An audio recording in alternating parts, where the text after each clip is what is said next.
Hello hi അസ്സലാമു അലൈക്കും welcome to Asnas kitchen. ഇന്ന് ഈസി ആയിട്ട് ഫ്രൈഡ് ബിരിയാണി എങ്ങനെ ഉണ്ടാക്കാൻ നോക്കാം. സിമ്പിളായിട്ടും പിന്നെ സൺഡേ ഒക്കെ ആണെങ്കിൽ നമുക്ക് ഫ്രൈഡേ സൺഡേ ഒക്കെ ആണെങ്കിൽ നമ്മൾ ബിരിയാണിയോ നെയ്ച്ചോറോ എന്തെങ്കിലുമൊക്കെ ഉണ്ടാക്കും. അപ്പോൾ പെട്ടെന്ന് ഉണ്ടാക്കിയെടുക്കാനും പറ്റും. നല്ല ടേസ്റ്റി ആയിട്ടുള്ള ഫ്രൈഡ് ബിരിയാണിയാണ്.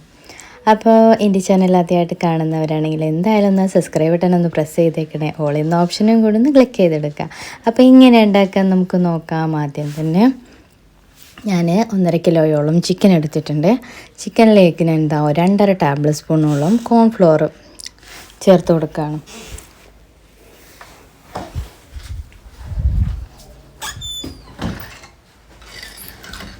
കോൺഫ്ലോർ ചേർത്ത് കൊടുത്തതിന് ശേഷം ഇതിലേക്ക് നമുക്ക് ബാക്കി സ്പൈസസും കൂടി ചേർത്ത് കൊടുക്കാം.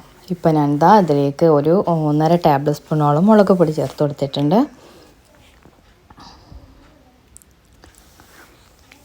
ഫ്രൈഡ് ബിരിയാണി ആയതുകൊണ്ട് തന്നെ നല്ല മസാലക്കൂട്ടി പൊരിച്ചതിന് ശേഷം മാത്രമാണ് കേട്ടോ ബിരിയാണി വെക്കുന്നത്. 1/2 ടേബിൾ സ്പൂണോളം മഞ്ഞൾപ്പൊടിയും ചേർത്ത് കൊടുത്തു. പിന്നെ നമ്മുടെ ഒരു ജസ്റ്റ് കുറച്ചൊരു പിഞ്ച് കളറും കൂടി ചേർത്ത് കൊടുത്തിട്ടുണ്ട്. പിന്നെ അതിലേക്ക് വേണമെന്നുണ്ടെങ്കിൽ പെരിഞ്ചീരകപ്പൊടി കൂടി ചേർത്ത് കൊടുക്കാം കേട്ടോ. അതിന് ശേഷം നന്നായിട്ട് കൈവച്ച് എല്ലാ ചിക്കനിലേക്കും നന്നായിട്ട് മസാല ഒന്ന് ചേർത്ത് കൊടുക്കാം.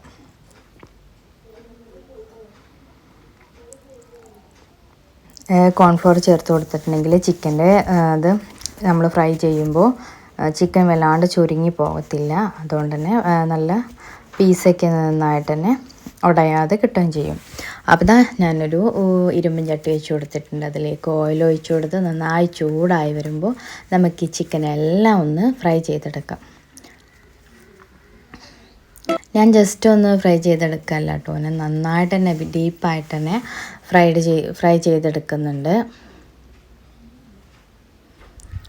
അപ്പോൾ ഞാൻ ഓരോ ചിക്കനും ഇതുപോലെ ഇട്ട് 4-5 കഷ്ണങ്ങൾ വീതം ഇട്ട് നന്നായിട്ട് ഫ്രൈ ചെയ്തെടുക്കുകയാണ്. അപ്പോൾ ഇതുപോലെ എല്ലാ ചിക്കനും ഞാൻ ഫ്രൈ ചെയ്തെടുത്തു. അപ്പോഴേക്കും നമുക്ക് ബിരിയാണിയിലേക്കുള്ള വെജീസും കൂടി കട്ട് ചെയ്തെടുക്കുകയാണ്. ഞാൻ ഒരു 3 വല്ലുള്ളി, 3 തക്കാളി, പിന്നെ ഒരു ബൾബ് വെളുത്തുള്ളി, 2-3 വലിപ്പമുള്ള ഇഞ്ചി, അത്യാവശ്യം ഒരു പോർഷൻ തന്നെ ഇഞ്ചി എടുത്തിട്ടുണ്ടായിരുന്നു കേട്ടോ. പിന്നെ അല്പം പെരിഞ്ചീരകവും എല്ലാം കൂടി ചേർത്ത് ചതച്ച് വെച്ചിട്ടുണ്ട്. ഒരു 6 പച്ചമുളകും ചേർത്തു. എരിവില്ലാത്ത പച്ചമുളകായതുകൊണ്ട് 6 എടുത്തു. എരിവുള്ളാണെങ്കിൽ നമുക്ക് എരിവിനനുസരിച്ച് കുറച്ചെടുക്കാം. ഇപ്പം ഞാൻ ആദ്യം തന്നെ ബിരിയാണി പോട്ട് വെച്ച് കൊടുത്തിട്ടോ. അതിലേക്ക് 2 ടേബിൾ സ്പൂണോളം നെയ്യ് ഒഴിച്ച് കൊടുത്തതിന് ശേഷം ഒരല്പം വെളിച്ചെണ്ണ കൂടി ചേർത്ത് കൊടുത്ത് നമ്മുടെ ഉള്ളി നന്നായിട്ട് ഫ്രൈ ചെയ്ത പോലെ വാട്ടിയെടുക്കണം. അപ്പോഴേക്കും ഞാൻ അപ്പുറത്തുള്ള ഗ്യാസ് സ്റ്റൗവിൽ നമ്മുടെ ബിരിയാണിക്കുള്ള റൈസില്ലേ അതൊന്ന് തിളപ്പിച്ചൂറ്റിയെടുക്കാൻ വേണ്ടി വെള്ളം വെച്ചിട്ടുണ്ട്. അപ്പോൾ നമ്മൾ ഉള്ളിലേക്ക് ഒരല്പം ഉപ്പും കൂടി ചേർത്ത് കൊടുത്തിട്ട് നന്നായിട്ടൊന്ന് മിക്സ് ചെയ്തെടുക്കുക. പിന്നെ നമ്മുടെ ബിരിയാണിൻ്റെ ചോറിലേക്ക് രമ്പയിലല്ലേ, നമ്മളെ ബിരിയാണി ലീഫ് എന്നൊക്കെ പറയും, അതൊന്ന് ഇട്ട് കൊടുക്കുക. പിന്നെ ഉള്ളിയൊക്കെ നന്നായിട്ട് മുരിഞ്ഞ് വന്നപ്പോൾ നമ്മൾ തക്കാളി കൂടി ചേർത്ത് കൊടുത്തു. തക്കാളി ചേർത്തതിന് ശേഷം നന്നായിട്ടൊന്ന് മിക്സ് ചെയ്ത് കൊടുക്കുക. അല്പം കൂടി ഉപ്പ് ചേർത്ത് കൊടുത്തിട്ട്, ഞാൻ നേരത്തെ ഒരു 1/4 ടേബിൾ സ്പൂൺ ഉപ്പ് ചേർത്തിട്ടുള്ളൂ. വീണ്ടും ഞാൻ 1 ടേബിൾ സ്പൂണോളം ഉപ്പും ചേർത്ത് നന്നായിട്ട് മിക്സ് ചെയ്ത് അടിച്ചങ്ങ് വേവിച്ചെടുക്കുക. അപ്പോൾ ഈ വല്യുള്ളിയും തക്കാളി നന്നായിട്ട് വെന്ത് കിട്ടണം കേട്ടോ. അപ്പോഴാണ് നമ്മളെ ബിരിയാണിക്ക് ടേസ്റ്റ് ഉണ്ടാവുള്ളൂ. ഈ ഒരു പാത്രം ഉണ്ടല്ലോ ക്യാരറ്റിൻ്റെ, ഞാൻ ഫ്ലിപ്കാർട്ടിൽ നിന്ന് വാങ്ങിയതാണ്. നല്ല ക്വാളിറ്റി ഉള്ള പാത്രമാണ് കേട്ടോ. ഇതുവരെ ഒരു ഡാമേജ് വന്നിട്ടില്ല. അപ്പോൾ ഇതുപോലെയുള്ള നല്ല നല്ല പാത്രങ്ങൾ നമ്മൾ ഓൺലൈനിൽ ഇപ്പോൾ അവൈലബിൾ ആണല്ലോ. ഇപ്പം ഞാൻ തക്കാളി ഉള്ളിയും നന്നായി വെന്ത് വന്നിട്ടുണ്ട്. അതിലേക്ക് ഞാൻ നമ്മൾ നേരത്തെ ചതച്ച് വെച്ചിട്ടുള്ള ഇഞ്ചി, വെളുത്തുള്ളി, പച്ചമുളക് പേസ്റ്റും കൂടി ചേർത്ത് കൊടുത്തിട്ടുണ്ട്. ഞാൻ അതിലേക്ക് 1 ടേബിൾ സ്പൂണോളം പെരിഞ്ചീരകം കൂടി ചേർത്താണ് അരച്ചിട്ടുള്ളത് കേട്ടോ. അപ്പോൾ അതെല്ലാം കൂടി ചേർത്തിട്ട് നന്നായിട്ടൊന്ന് മിക്സ് ചെയ്ത് വേവിച്ചെടുക്കുക.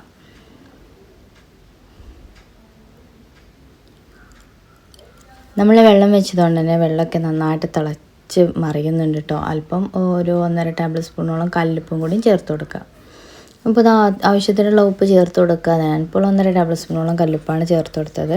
നമുക്ക് ഉപ്പ് എങ്ങനെയുണ്ട് അളവൊക്കെ ഒന്ന് നോക്കിയതിന് ശേഷം ഉപ്പിട്ട് കൊടുക്കാം.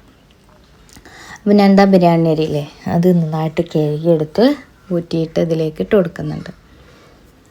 ഏകദേശം ഒരു 15 മിനിറ്റ് ആകുമ്പോഴേക്കും അതാ നമ്മളെ റൈസ് അങ്ങ് വെന്ത് വന്നിട്ടുണ്ട്. അതങ്ങ് ഊറ്റി മാറ്റി വെക്കാം. അപ്പം നമ്മുടെ ബിരിയാണിയുടെ മസാലയൊക്കെ ഏകദേശം മീഡിയം ഫ്ലെയിമിൽ കിടന്ന് നന്നായിട്ടൊന്ന് വെന്ത് ഒരു പേസ്റ്റ് പരുവായിട്ടുണ്ട്.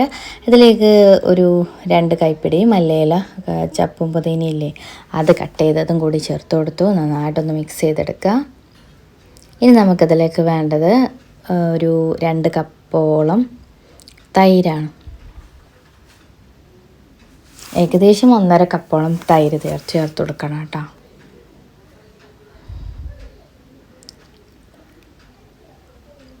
അപ്പോൾ ഇത് നന്നായിട്ടൊക്കെ ഒന്ന് വെന്ത് വന്നപ്പോൾ നമ്മുടെ ഗരം മസാലയില്ലേ, ഗരം മസാല പൊടിച്ചതുണ്ടെങ്കിൽ അത് ചേർത്ത് കൊടുക്കുക. അല്ല നിങ്ങൾ എല്ലാം കൂടി ചേർത്ത് പൊടിച്ചതാണെങ്കിൽ അത് ഏകദേശം ഒരു ടേബിൾ സ്പൂണോളം മാത്രം ചേർത്ത് കൊടുക്കുക. ഒരു 1-1.25 ടേബിൾ സ്പൂണോളം ഗരം മസാല ചേർത്ത് കൊടുക്കണം. അപ്പോൾ അതാ ഞാൻ ഏകദേശം ഒരു 1.5 കപ്പോളം തൈര് ചേർത്ത് കൊടുത്തിട്ടുണ്ട്. നിങ്ങൾക്ക് ഇതിലേറെ വേണമെന്നുണ്ടെങ്കിൽ അതിലേറെ ജസ്റ്റ് കുറച്ചും കൂടി ഒന്ന് ചേർത്ത് കൊടുക്കാം. അപ്പോൾ ആ തൈര് ചേർത്തതിന് ശേഷം നമ്മൾ മസാല നന്നായിട്ടൊന്ന് മിക്സ് ചെയ്ത് ഇളക്കി കൊടുക്കുക. നമ്മൾ ഫ്രൈ ചെയ്ത് വെച്ചിട്ടുള്ള ചിക്കനില്ലേ അത് ഇതിലേക്ക് ചേർത്ത് കൊടുക്കാൻ സമയമായിട്ടുണ്ട് കേട്ടോ. ഇതിലേക്ക് അല്പം മസാലയ്ക്ക് ആവശ്യമായിട്ടുണ്ടെങ്കിൽ നമുക്ക് കുരുമുളക് പൊടി ചേർത്ത് കൊടുക്കാം. അതോടൊപ്പം തന്നെ ഒരു 1/2 ടേബിൾ സ്പൂണുള്ള മഞ്ഞൾപ്പൊടിയും കൂടി ചേർത്ത് കൊടുക്കാം. ഞാനിത് ചിക്കൻ ഇട്ടതിന് ശേഷമാണ് മഞ്ഞൾ ചേർത്ത് കൊടുത്തത്. ഇതിലേക്ക് പിന്നെ നമ്മൾ നേരത്തെ ഫ്രൈ ചെയ്ത് വെച്ചിട്ടുള്ള എണ്ണയില്ലേ, ഇതിൽ ചിക്കൻ പൊരിച്ച എണ്ണയില്ലേ അത് 1 ടേബിൾ സ്പൂണോളം ഇതിലേക്കൊന്ന് ജസ്റ്റ് ഒന്ന് ചേർത്ത് കൊടുക്കുന്നത് നന്നായിരിക്കും. അപ്പോൾ അത് ചേർത്ത് കൊടുത്തതിന് ശേഷം നമ്മുടെ ഫ്രൈ ചെയ്ത ചിക്കനും ഇതിലേക്ക് ഇട്ട് കൊടുത്തതിന് ശേഷം നന്നായിട്ട് മിക്സ് ചെയ്ത് ഒരു 5-10 മിനിറ്റ് അടച്ച് വെച്ച് നന്നായിട്ട് വേവിച്ചെടുക്കാം. ചിക്കൻ വന്നതാണ്, എന്നാലും ആ മസാലയിൽ നമ്മുടെ ചിക്കൻ ഒന്ന് കിടന്ന് ഒന്ന് യോജിച്ച് കിട്ടണം. അപ്പോഴാണ് നമ്മുടെ ബിരിയാണിക്ക് നല്ല ടേസ്റ്റ് ഉണ്ടായി കിട്ടുക. നേരത്തെ അരിഞ്ഞു വെച്ചിട്ടുള്ള മല്ലിയിലയിൽ കുറച്ചുകൂടി നമുക്ക് ഒരു കൈപ്പിടിയും കൂടി നമുക്കതിലേക്ക് ആവശ്യമാണ് കേട്ടോ.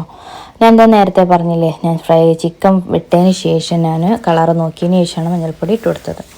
ഒരു 1/4 ടേബിൾ സ്പൂണോളം മഞ്ഞൾപ്പൊടിയും ചേർത്ത് കൊടുത്ത് 1 ടേബിൾ സ്പൂണോളം സുർക്കയും ചേർത്ത് കൊടുത്തു കേട്ടോ. നമ്മളെ വിനാഗിരിയില്ലേ അതല്ല എന്നുണ്ടെങ്കിൽ ഒരു 1/2 പോർഷന് ലെമൺ ജ്യൂസും ചേർത്ത് കൊടുക്കാം. ചെറുനാരങ്ങ നന്നായിട്ട് കുരുവില്ലാതെ പിഴിഞ്ഞ് കൊടുക്കാം കേട്ടോ. ഇപ്പോൾ അത് ഏകദേശം നന്നായിട്ട് മിക്സായി വന്ന് അടിപൊളി മസാലയായിട്ടുണ്ട്. ഇതിലേക്ക് ഞാൻ നേരത്തെ പറഞ്ഞ പോലെ മല്ലിയില കുറച്ചൊന്ന് തൂവി കൊടുക്കുക. ജസ്റ്റ് ഒന്ന് ഗരം മസാല കൂടി മുകളിൽ തൂവി കൊടുത്തതിന് ശേഷം നമ്മുടെ അരി ഊറ്റി വെച്ചതില്ലേ അതങ്ങിട്ട് കൊടുക്കാം. ഇപ്പം നമ്മുടെ ബിരിയാണി റെഡിയായി വന്നത് ഇതൊന്നും ദമ്മ് കിടന്നാൽ മാത്രം മതി എൻ്റെ സൂപ്പർ ബിരിയാണി കഴിക്കാം. പിന്നെ ഞാൻ 2 ബിരിയാണി പൊട്ടിലാക്കിയിട്ടാണ് കേട്ടോ മസാല ഫില്ല് ചെയ്ത് വെച്ചത്. അതുകൊണ്ട് തന്നെ അതിലേക്ക് കുറച്ച് ഞാൻ ചേർത്ത് കൊടുത്തിട്ടുള്ളൂ. കുറച്ച് അരി മാത്രം ഞാൻ ഇട്ട് കൊടുത്ത് നമ്മൾ ദം ചെയ്തിട്ടുള്ളത്. ഞാൻ ആ ഒരു ഹാളിൽ നമ്മളൊരു പട്ട ഇതില്ലേ കറാമ്പൂവ് അത് വെച്ച് ഒന്ന് അടച്ചു വെച്ചിട്ടുണ്ട്. അപ്പം ഞാൻ ഒരു വല്യുള്ളി നന്നായിട്ട് ചെറുതായിട്ട് ചോപ്പ് ചെയ്തതും കൂട്ടി നെയ്യിൽ 2 ടേബിൾ സ്പൂൺ നെയ്യിൽ നന്നായിട്ടൊന്ന് ഉള്ളി ഫ്രൈ ചെയ്തെടുത്തു. അതിലേക്ക് ഞാൻ ഒരു കൈപ്പിടി നമ്മുടെ അണ്ടിപ്പരിപ്പില്ലേ അതും നന്നായിട്ടൊന്ന് മൂപ്പിച്ചെടുക്കും. അത് 1/4 ഭാഗം ഒന്ന് മൂത്ത് വരുമ്പോൾ നമ്മൾക്ക് ഇതിലേക്ക് കിസ്മിസും കൂടി ചേർത്ത് കൊടുക്കാം. അപ്പോൾ നമ്മുടെ ബിരിയാണിയുടെ മുകളിലേക്ക് നമുക്കിതൊന്ന് ഒഴിച്ചു കൊടുക്കാം. അപ്പം ടേസ്റ്റി ആയിട്ടുള്ള ബിരിയാണി, ഫ്രൈഡ് ബിരിയാണി പെട്ടെന്ന് ഉണ്ടാക്കിയെടുക്കാം. കുട്ടികൾക്കൊക്കെ നന്നായിട്ട് ഇഷ്ടപ്പെടുകയും ചെയ്യും. അപ്പോൾ എന്തായാലും ഒന്ന് ട്രൈ ചെയ്യാത്തവരാണെങ്കിൽ ട്രൈ ചെയ്ത് നോക്കുക. ഫീഡ്ബാക്ക് അറിയിക്കുക. ഇഷ്ടപ്പെടുകയാണെങ്കിൽ എൻ്റെ ചാനലൊന്ന് ലൈക്ക് ചെയ്യാനും സബ്സ്ക്രൈബ് ചെയ്യാനും ഒന്നും മറക്കരുത്. അപ്പോൾ വെള്ളിയാഴ്ചയാണെങ്കിലും ഞായറാഴ്ചയാണെങ്കിലും എന്തായാലും ഒരു സ്പെഷ്യൽ എന്തായാലും ഉണ്ടാക്കില്ലേ. അപ്പോൾ ഇതുപോലെ ഒന്ന് ബിരിയാണി ട്രൈ ചെയ്ത് നോക്കുക. ഏകദേശം ഒരു ഗോൾഡൻ ബ്രൗൺ നിറമാവുന്നവരെ ഇതൊക്കെ ഒന്ന് മുപ്പിച്ചെടുക്കുക. ഇപ്പോൾ ഇതാ ആയി വന്നിട്ടുണ്ട് കേട്ടോ, നന്നായിട്ട് മൂത്ത് വന്നിട്ടുണ്ട്. ഇനി നമുക്ക് നമ്മുടെ ബിരിയാണിയിലേക്ക് ഇതങ്ങ് ഇട്ട് കൊടുക്കാം. ഇനി ഈ മൂപ്പിച്ചത് ഒഴിച്ചതിന് ശേഷം നമുക്ക് ഒരു ലോ ഫ്ലെയിമിലിട്ട് ഒരു 15 മിനിറ്റ് ഒന്ന് ആവി കയറ്റണം കേട്ടോ. എന്നാൽ മാത്രമാണ് നമ്മളെ ബിരിയാണിക്ക് ടേസ്റ്റ് കൂടത്തുള്ളൂ. നമ്മൾ അടുപ്പിൽ വെക്കുകയാണെന്നുണ്ടെങ്കിൽ എന്തായാലും നമ്മൾ കനൽ മുകളിൽ ഇട്ട് കൊടുക്കും കേട്ടോ. അടിയിലും കുറേശ്ശെ കനലിട്ട് വെച്ച് കൊടുക്കാറില്ലേ, അതുപോലെ ഇതൊന്ന് ഗ്യാസ് സ്റ്റവിൽ മാക്സിമം ഒരു 15 മിനിറ്റോളം ലോ ഫ്ലെയിമിലിട്ട് നമുക്കിതൊന്ന് ആവി കയറ്റാം. ഇപ്പം ഞാൻ എന്താ മൂപ്പിച്ച് വെച്ചിട്ടുള്ള നമ്മുടെ ഉള്ളിയൊക്കെ അതിലേക്ക് ഇട്ട് കൊടുത്തു. അതിനുശേഷം ഒരു കൈപ്പിടി മല്ലിയിൽ മേലെ ഒന്ന് വിതറി കൊടുക്കുക. പിന്നെ ബിരിയാണി ലീഫ് ഉണ്ടെന്നുണ്ടെങ്കിൽ അതും വെച്ച് കൊടുക്കുക. എന്നിട്ട് നന്നായിട്ട് ടൈറ്റായിട്ട് അടച്ചു വെച്ച് ഇതൊന്ന് ആവിയിൽ ഒന്ന് ജസ്റ്റ് ഒന്ന് ആവി വരുന്നവരെ ഒന്ന് 15 മിനിറ്റ് ലോ ഫ്ലെയിമിലിട്ട് തമ്മിൽ നമുക്കൊന്ന് ചൂടാക്കിയെടുക്കാം. അല്പം ഗരം മസാല കൂടി തൂകി കൊടുക്കുക. അപ്പോൾ ഇത് കാണാൻ തന്നെ ഒരു ഭംഗിയുണ്ട്. അപ്പോൾ എന്തായാലും കഴിക്കാനും നല്ല ടേസ്റ്റ് ഉണ്ടാവും.